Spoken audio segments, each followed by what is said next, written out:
এয়া জয় আৰু বিজয় ৰং তুলিকা হাতত লৈ সুন্দৰভাৱে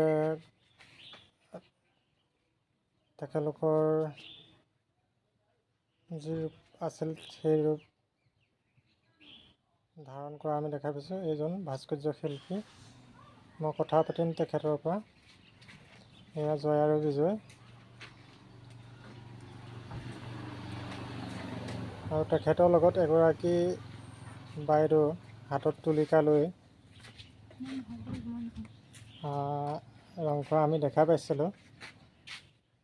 সেইজন তেখেতে এইখিনি গঢ় লৈ উঠাইছিলে।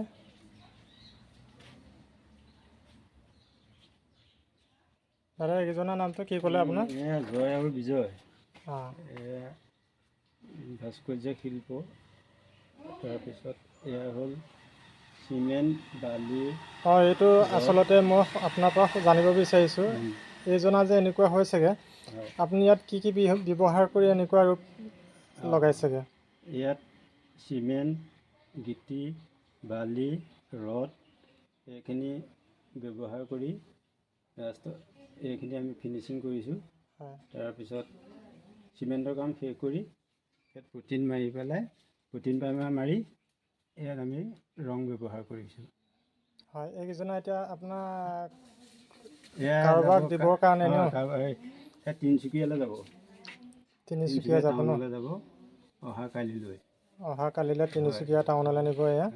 সেয়েহেতু তেখেতে সুন্দৰকৈ য'ত যেনেকুৱাকৈ ৰং ব্যৱহাৰ কৰি তেখেতৰ প্ৰতিমূৰ্তিটো সম্পূৰ্ণ কৰিব বিচাৰিছে, অহাকালি তিনিচুকীয়ালৈ লৈ যাব। এয়া জয় আৰু বিজয়।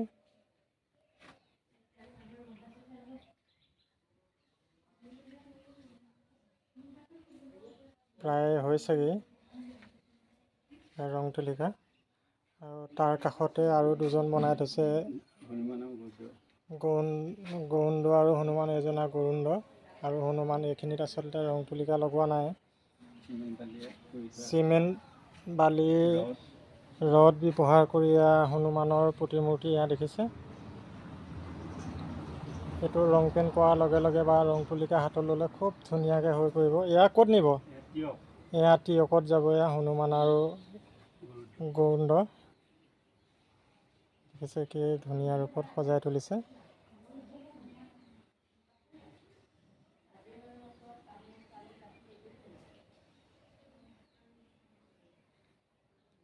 কেৱল ভিতৰত সোমোৱাই থৈছে চিমেণ্ট, বালি, গুটি, শিল, আৰু এয়া আদায় কৰিবলৈ হ'লে এই চিমেণ্ট বালিৰ ওপৰত পুটিন সানিব।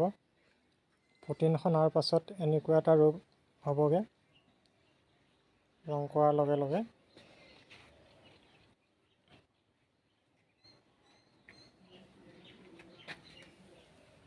আপোনাৰ পৰিচয়টো অকণমান দি দিয়কচোন।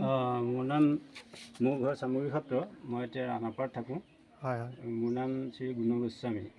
মোৰ দেউতাৰ পৰাই আমি এই কামখিনি শিকিছিলোঁ। অঁ, এখেতৰ নাম গুণ গোস্বামী। আমাৰ চামগুৰি সত্ৰৰ যদিও তেখেতৰ ঘৰ, তথাপিতো তেখেত অকণমান কৰ্মসূত্ৰে আঁতৰি আহি পেলাই ৰাওণাপাতে এনেদৰে কৰি আছে কাম। তেখেতৰ নিজৰ ঘৰতে সকলোখিনি প্ৰতিমূৰ্তি বনায়। যাক যেনেদৰে আৱশ্যক হয় তেখেতৰ ওচৰলৈ আহে, অৰ্ডাৰ দিয়ে, বনায়। বিভিন্ন ধৰণৰ প্ৰতিমূৰ্তি, কেৱল এই জয় বিজয়ে নহয় বা গৰুণ্ড বা হনুমানেই নহয়, বিভিন্ন ধৰণৰ বিষ্ণু মূৰ্তিৰ পৰা ধৰি সকলোখিনি। যদি আপোনালোকক আৱশ্যক হয় এখেতৰ ওচৰলৈ আহি আপোনাৰ অৰ্ডাৰ দিয়ক যে মোক বিষ্ণু মূৰ্তি লাগে বা জয় বিজয় লাগে, গৰুণ্ড লাগে, গৰুণ্ড পক্ষী লাগে।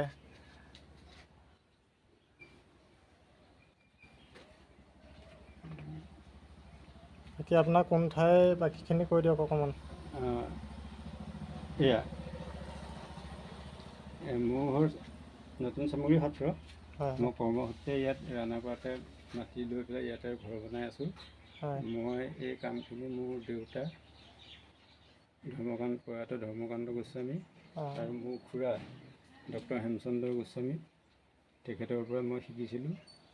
শিকি এইখিনিকে এখেতে কৈছে তেখেতৰ দেউতাক ধৰ্মকান্ত গোস্বামী আছিলে, দেউতাকৰ পৰাও শিকা, আৰু তেখেতৰ খুৰাক হেমচন্দ্ৰ গোস্বামী আপোনালোকৰ সকলোৱে চিনাকি। যিহেতু হেমচন্দ্ৰ গোস্বামী আমাৰ মাজুলীৰ গৌৰৱ, এজন মুখাশিল্পৰ যিটো বঁটা লাভ কৰিবলৈ সক্ষম হৈছে। যিহেতু সেই বঁটা পোৱা শিল্পীগৰাকীৰ ভতিজাক। আপোনাৰ নামটো কওক। মোৰ নাম শ্ৰী গুণ গোস্বামী। গুণ গোস্বামী। এই গুণ গোস্বামীৰ হাতৰ পৰশত এয়া জয় বিজয় প্ৰতিমূৰ্তিখিনি সম্পূৰ্ণৰূপত ফুটাই তুলিছে, আৰু এইখিনি তিনিচুকীয়ালৈ যাব অহা কালিলৈ। সেয়েহে তেখেতে পুৱাৰ পৰা হাতত তুলিকা লৈ ৰং কৰাত ব্যস্ত হৈ আছে।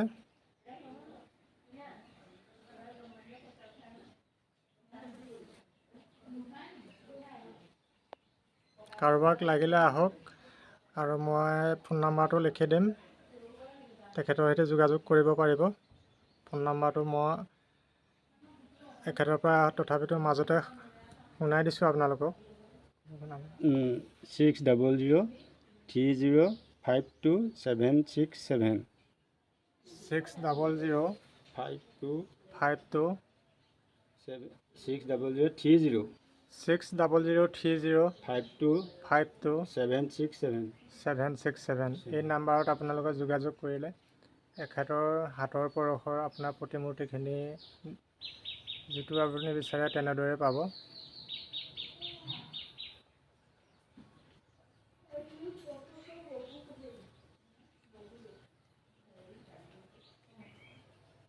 ঠিক আছে, হ'ব দিয়ক।